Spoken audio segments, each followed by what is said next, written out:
If you're talking to a man who wouldn't fight with you under any circumstances whatsoever, then you're talking to someone for whom you have absolutely no respect. If you want to occupy the C-suite or the top 0.1% in any organization, you have to be obsessively devoted to your career at the expense of everything else. And women look at that, and they think, no.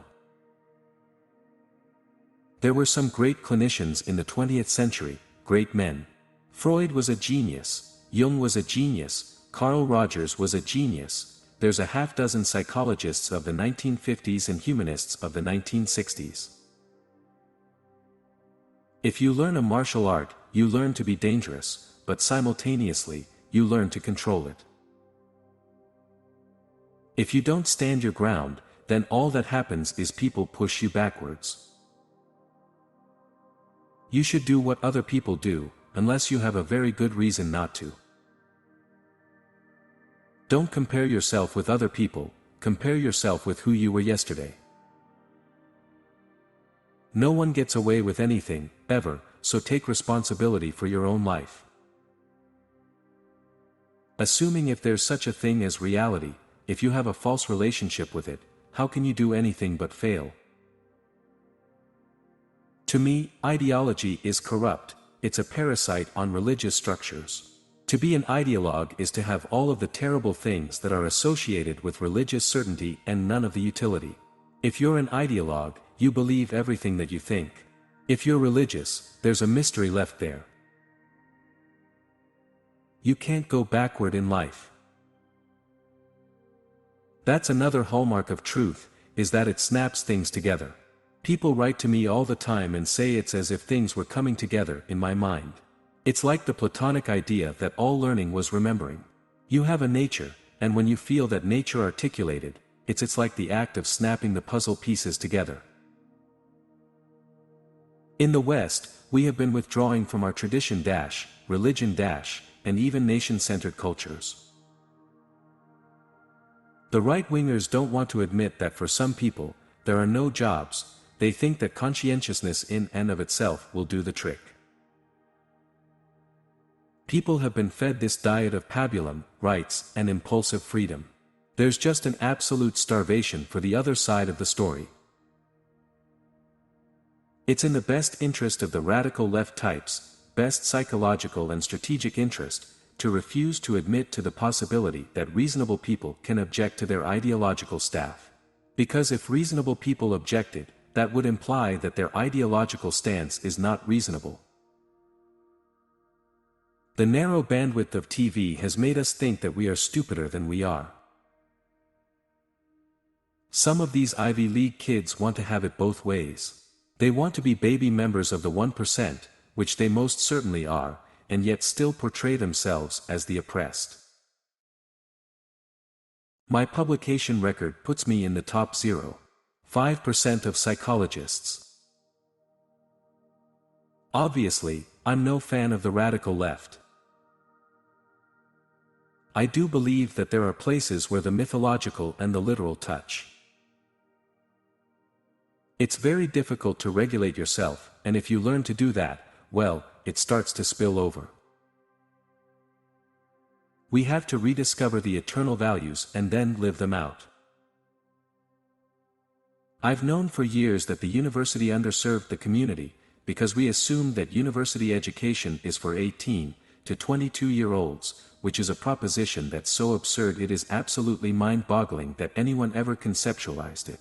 Why wouldn't you take university courses throughout your entire life?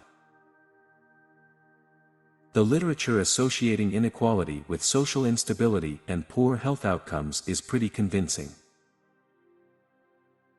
I'm a practical person. I'm not too bad a carpenter. I can renovate houses. I've 20,000 hours of clinical practice. You're not naive after the first few thousand. I've helped people deal with things that most people can't imagine. Kathleen Wynne and her band of radical left cronies think they have a handle on what constitutes human identity and also what should constitute human morality. And I think that that's being pushed in a manner in schools that's completely reprehensible. It's not education, in my estimation. It's a form of indoctrination. Whether or not I like a piece of data has very little bearing on whether or not I am likely to accept it. You have to listen very carefully and tell the truth if you are going to get a paranoid person to open up to you. People have this capacity within them to set the world straight. If you're a social scientist worth your salt, you never do a univariate analysis. You can't just slander someone, defame them, lie about them. You can't incite people to crime. There's all sorts of reasonable restrictions on free speech that are already codified in the British common law system. The answer to the problem of inequality is for the people who are fortunate enough to either have been gifted or deserve more to do everything they can to make the communities around them as strong as they possibly can. I think Canadians are more interested in international events than Americans because it is such a small country, so politics affect it more. I like working class people, generally speaking. All things considered, there's nobody better for children than parents. If the standard transsexual person wants to be regarded as he or she, my sense is I'll address you according to the part that you appear to be playing. Our physiological constitution is obviously a product of Darwinian processes, insofar as you buy the evolutional theory as a generative, as an account of the mechanism that generated us. Our physiology evolved, our behaviors evolved, and our accounts of those behaviors, both successful and unsuccessful, evolved. I don't really regard myself as a political figure. Everything isn't political. I like to recede away from classifications. You might say that indicates a fundamental lack of commitment. I suppose that's true to some degree.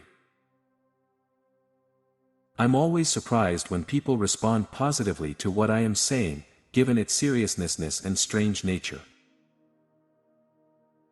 It's not proper for the government to intrude too thoroughly into the domain of the family. It's inappropriate. Once someone has spent enough time cultivating bad habits and biding their time, they are much diminished. Much of what they could have been has dissipated. The book, 12 Rules for Life, is a very serious book.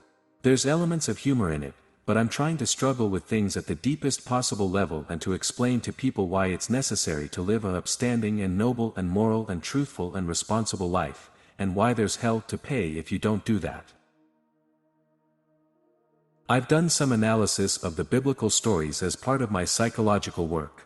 I knew that I had more to do, and every time I've done it, it's been extremely valuable. It makes me a better teacher because I have a richer understanding of cultural history. A properly balanced story provides an equal representation of the negative and positive attributes of, I could say, the world, but it's actually a being. Harry Potter's a good example. So Harry's the hero, right? But he's tainted with evil. There's a dark and a light in every bit of that narrative. It's well balanced. I suppose for a very long time I've been trying to understand how it is that people might make sense out of their lives and make meaning and make their lives meaningful in the face of the trouble that life brings. It isn't generally the case that liberals dominate entire hierarchies. That isn't generally how it works, because the hierarchies are usually set up so that conservatives fill up the hierarchies. It's in the nature of hierarchy. There's no doubt that inequality destabilizes societies. I think the social science evidence on that front is crystal clear. Creative exploration is impossible without humble acknowledgement of the unknown. The normal person classifies an object and then forgets about it. The creative person, by contrast, is always open to new possibilities. Whether the gods are inside or outside makes very little difference to whether there are gods.